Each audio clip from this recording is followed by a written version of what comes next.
अभी मन मूवीज देखने वाले भाई सारे दर्शकों ने पवन मलिक मोखरा की हाथ जोड़कर राम राम और नमस्ते। भाई हाल फिलहाल मैं बरवाड़े में बैठा हूँ और मेरे साथ ये एक मेरा साथी बैठा है। देश की रक्षा करा रहे हो फौजी भाई है, लेकिन आजकल इसने अपनी रक्षा करनी मुश्किल हो रही है। लुक्या अंडा है, ससुरा डाला दे बहुत है, पुलिस तय और इतनी सामाजिक बदनामी होली इसका भी बाहर निकलने का मन को नहीं है। फिर भी मैं आपकी मुलाकात करवाऊंगा फौजी भाई तय। फौजी साहब राम राम भाई। राम राम भाई जी। अपना परिचय हमारे दर्शकों को दे। मैं सर सुरेंद्र कुमार नाम है सर मेरा जी और मैं भारतीय सेना में नौकरी करता हूँ जी। और बरवाड़ा रहने वाला हूँ सर। सुरेंद्र फौजी साहब इस मामला क्या होया कि आपने मीडिया को बुलाना पड़ा, एक देश के रक्षक और आप तो समझ लो इस देश को सारी मुसीबत तो बचाने वाले बंदे और आपने मीडिया का सहारा लेना पड़ गया, क्या मामला हो गया? सर मामला इस प्रकार है सर, हम दो भाई हैं, दोनों भाइयों की सगी बहनों के साथ गांव करमगढ़ में शादी हुई है सर। रसीला की लड़कियां हैं और उन्होंने सर दोनों की जब शादी हुई थी उस टाइम से कोई दिक्कत नहीं थी, कोई किसी प्रकार का परेशानी नहीं थी। शादी होने के 3 दिन बाद ही उसकी छोटी बहन ने, जो कि रोशनी नाम है, उसने तलाक का केस दायर कर दिया। मैंने अपने सास ससुर घरवाली से कहा कि जिस घर में एक भाई की, 2 भाइयों की शादी हुई, एक तलाक लेगी एक रहेगी, तो उस घर में रिश्तेदारी क्या है? या तो दोनों ही तलाक ले लो या दोनों ही रहो। अगर एक लेगी तो एक रहेगी तो दोनों भाइयों में फूट होगी, पूरे परिवार में फूट होगी, रिश्तेदारी बिगड़ेगी। और इससे अच्छा तो चाहे तो दोनों बहन अपना घर बसाओ या दोनों ही तलाक। हाँ, मेरा भाई गलत करता है, मारपीट कर रहा है, दारू कर रहा है, कोई और ऐब है तो आप उस बारे में कह सकते हो। फौजी साहब भाई क्या क्या करे वैसे? वैसे खेती बाड़ी करते हैं सर। अच्छा, एक बात मैं पूछना चाहूँगा, शादी के 3-4 दिन बाद कही आपने? जी सर। तो फिर शादी करने की जरूरत क्या थी? अब वही मैंने कहा था सर, अगर किसी प्रकार की कमी थी तो पहले शुरू से ही मना कर देते सर। तो उन्होंने 19 जनवरी 2014 में शादी हुई है सर। ये शादी का प्रूफ है, उन्हीं के द्वारा छुपाए गए ये शादी के कार्ड है सर, जबकि हमने भी नहीं छपवाई है। शादी के कार्ड उन्हीं के द्वारा छपवाए हुए हैं सर। तो 19 जनवरी 2014 में शादी हुई सर। शादी के 3 दिन बाद उसने तलाक केस दायर कर दिया और कोर्ट से 3,000 रुपये खर्चा बंध गया सर।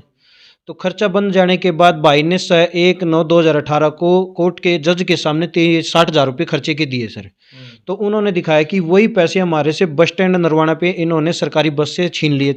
हम सभी लोग उपरोक्त बस में चढ़े थे और ये आगे, जिसमें बताया गया मैं और मेरी सिस्टर, मेरा जीजा और मेरा भाई, इन 4 लोगों ने आके हमारे से मारपीट करके वो पैसे छीन लिए सर। एक बात रोक लो फौजी साहब। जी सर। मान लो आपने बताया वो उन्होंने तलाक का जो मुकदमा दायर कराया शादी के तुरंत बाद, उसके बाद फिर दोनों बहनें नहीं आई? नहीं सर, एक आए, मतलब कि एक रह रही थी, एक नहीं आ रही थी। उस स्टेज हम सोच रहे थे, पंचायत भी हुई सर 52 गाँव की, जिसमें से प्रीतम जी थे, दोनों के प्रधान जी थे, करमगढ़ के सरपंच थे, मतलब 52 गाँव की पंचायत हुई थी सर। 52 गाँव की पंचायत में भी उन्होंने आने से मना कर दिया था। उन्होंने पंचायत के प्रीतम जी थे जो, उनको बताया कि 26 गाँव पे है, उनको बोले कि हम कपड़े पाड़ लेंगे और हमारे घर में कोई आया तो हम उनको फंसा देंगे सर। ये उन्होंने प्रीतम जी को बोला, प्रधान को? जी सर। अच्छा, ऐसा क्यों है फौजी साहब? अपने कुछ तो पता करने की तो कोशिश, आपकी वाइफ तो आपके साथ रहा करती, तो आपने कोशिश नहीं करी भाई क्या मामला है? उसमें मैंने अपनी वाइफ को काफ़ी बार समझाया, उसके भाई को भी बताया सर, उसके माता पिता, उसने बोले कि नहीं ये किसी के बका में है या किसी दूसरी जगह, मतलब कि इसका पहले से कुछ है, अफेयर है। वो उसकी बहन ने ऐसे बोला। एक बार तो ये भी बताया कि उसकी बहन ने वो घर से भाग गई सर। उसकी बहन ने बताया और फिर हम उसको जब लेने के लिए गए तो वो उसके मामे की मिली थी। तो इस तरह उन्होंने शादी के बाद ही उन्होंने करना शुरू कर दिया था। आप तो दोनों को रखना चाहो थे? जी सर, बिल्कुल दोनों को रखना चाहते हैं। 52 गांव तक की हमने पंचायत तक भी की सर। अच्छा फौजी साहब, इसमें एक और बात आ गई, पंचायत से बात नहीं बनी, फिर उन्होंने ही डायरेक्टली मुकदमा भी दायर कर दिया, आप लोगों ने खर्चे की भी ओट ली, तो एक की ओटी उस टाइम पर? नहीं, खर्चा जो कोर्ट में जज साहब ने बांधा था सर, वो एक छोटे भाई की वाइफ की? हाँ सर, बड़े भाई की सर, बड़ा भाई था वो, छोटी भाई। उसकी वाइफ कब गई फिर? मेरी वाइफ गई थी सर 22 फरवरी 2017 को सर। तब तक कोई बच्चा?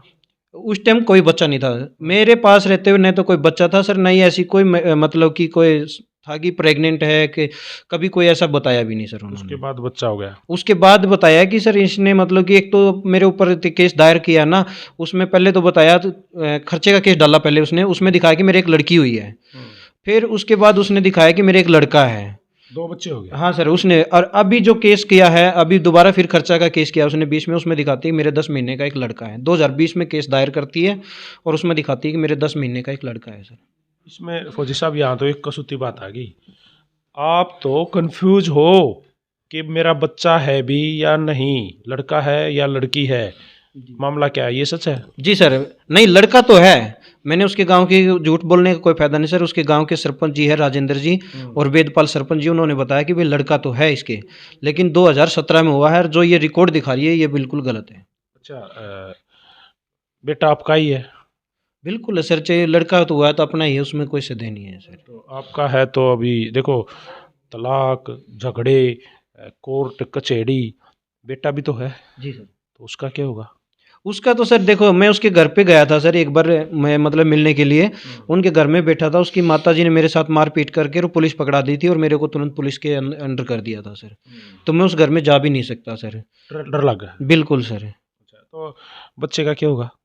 बच्चे का तो सर उन्हीं के पास है अभी, तो वो जो होगा सर वो कोर्ट से ही होगा सर, उनके पास जाने और न जाने। पंचायत ने भी बिल्कुल मना कर दिया था कि भाई जब ये किसी की बात नहीं मान रही, इनके पास जाने का कोई फायदा नहीं। आप अपनी वाइफ को लेके आना चाहते हो वैसे? नहीं सर, अभी तो सर उनका देखो सर, उनकी कहानी बताता हूँ सर। मेरी शादी हुई 19 जनवरी 2014 में सर, ठीक है। और उन्होंने ही, उसने मेरे पे मुकदमा भी दायर कर रखा है, दहेज का मुकदमा सर, 261 नंबर FIR महिला थाना जींद के अंदर सर।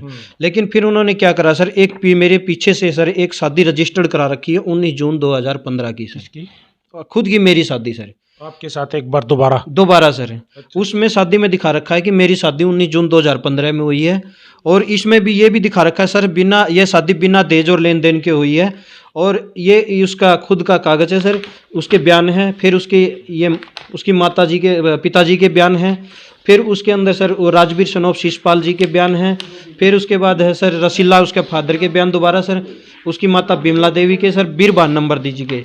इसके अंदर सर कोई भी डॉक्यूमेंटेशन मेरा नहीं लगा हुआ सर। और दूसरी इसमें सबसे बड़ी बात क्या है सर, शादी की जो 19 जून 2015 की डेट दिखाई है, इस डेट पे भी मैं ऑन ड्यूटी हूँ और रजिस्ट्रेशन डेट पे भी ऑन ड्यूटी हूँ। अच्छा, इन्होंने ऐसा किया क्यों? जब ऑलरेडी शादी हो गई थी, सारी चीज मौजूद है, सब एविडेंस है, एक बार दोबारा से ये रजिस्टर्ड क्यों करवाई? इन्होंने सर रजिस्ट्रेशन करने का ये था सर, फौज के अंदर चढ़ा के और मेरी आधी पेमेंट लेने का सर। अच्छा, उसमें ये साजिश में कामयाब हुए या नहीं हुए? बिल्कुल साजिश में कामयाब हो रखे हैं सर।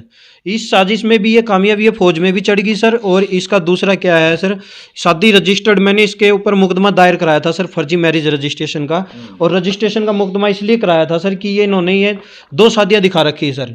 दहेज केस में दिखा रखा 19 जनवरी 2014 की शादी सर, और रजिस्ट्रेशन में दिखा रखी 19 जून 2015 की। अच्छा, आप मेरे को एक बात बताओ, सीधा स्ट्रेट फॉरवर्ड सवाल है। एक सोल्जर, कोई भी सिपाही, क्या इस तरह से मीडिया के सामने आस्क है आपको, आपके पास कोई परमिशन कुछ आप करके आए हो? बिल्कुल सर, मैंने पहले मीडिया के अंदर आया था सर 2019 के अंदर सर। उस टाइम पे मेरे पे पुलिस ने एक लेटर लगाया मेरी फौज के अंदर कि सुरेंद्र की पोस्टिंग ऐसी जगह पे की जाए ताकि ये मीडिया का सहारा न ले सके।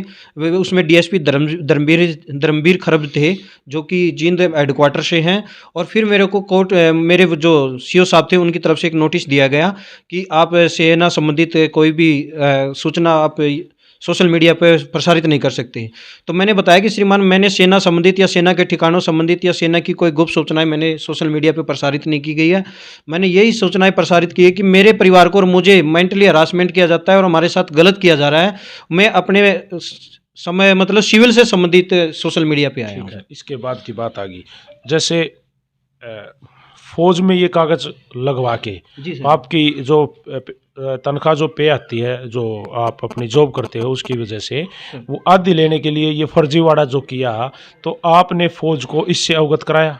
बिल्कुल सर, इसके अंदर सर मैंने जब फौज से अवगत कराया, मैंने इससे पुलिस से भी अवगत कराया, तहसीलदार नरवाना को भी अवगत कराया सर।